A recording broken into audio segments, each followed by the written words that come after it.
ఒక cinema industry hit అయిందంటే అప్పటికీ ఉన్న పెద్ద సినిమా కలెక్షన్స్ని దాటేసి సరికొత్త రికార్డు సృష్టించింది అని. దానికి కారణం రిపీట్ ఆడియన్స్.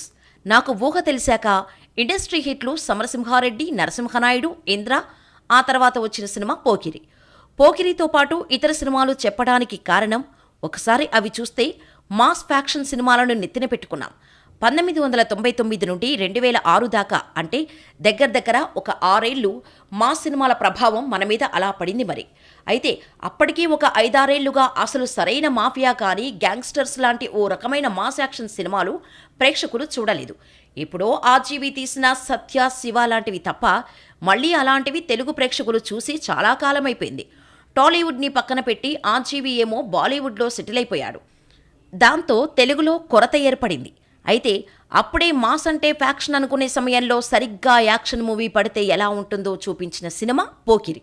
అయితే ఆ 5-6 ఏళ్లు మాత్రం ప్రతి సినిమాలో ఒక కుటుంబంలో, గ్రామాల్లో, ఊర్లో సమస్య ఉంటే హీరోలు అంతం చేసి చివర్లో కొట్టుకోవద్దు అనే సందేశాన్ని ఇచ్చే మాస్ సినిమాలే ఎక్కువగా ఉండేవి.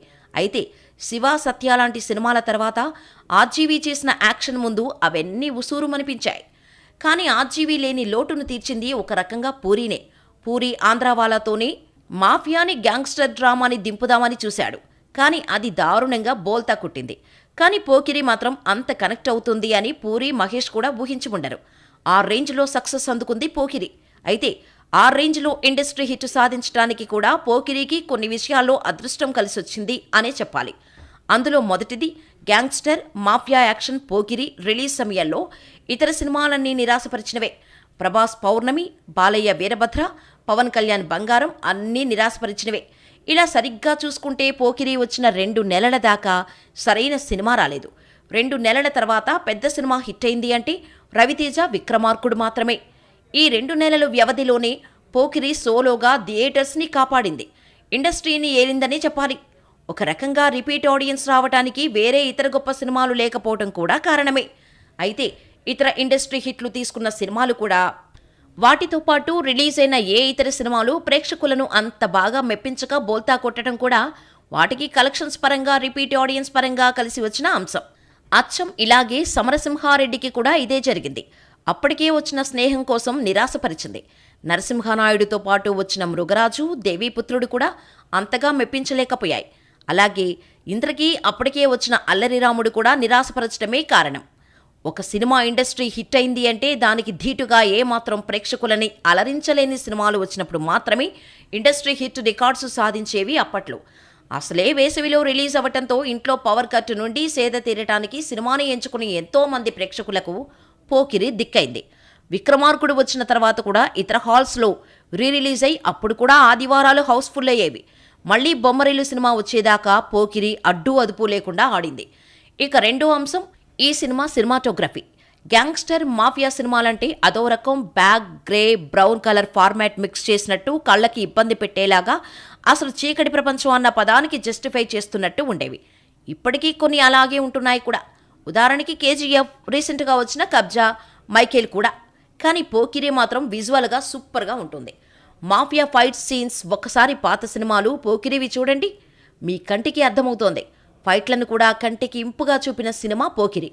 ఇక మూడవది పూరి మార్క్. ఆది నుండి అంతం దాకా ఇది మన మహేషేనా ఇలా చేస్తుంది, ఇది మన మహేషేనా, ఇది మన మహేష్ లుక్కేనా, ఆ డైలాగ్ డెలివరీ ఏంటి ఇంత నచ్చేసింది, ఆ ముక్కు ఎగపీల్చటం ఏంటి స్టైల్గా ఉంది, అన్నయ్య అనే పదం ఏంటి కొత్తగా బాగుంది, మాస్ అంటే హీరో వైట్ కలర్ షర్టు వేయాల్సిందే అన్న నాటుకుపోయిన భావనని పటాపంచలు చేసి ఎలా ఉన్నా పర్లేదు ఇంపాక్ట్ ఇచ్చామా లేదా అన్నట్టు తర్వాత వచ్చిన ఎన్నో సినిమాలకు దిశానిర్దేశం చేసిన సినిమా పోకిరి.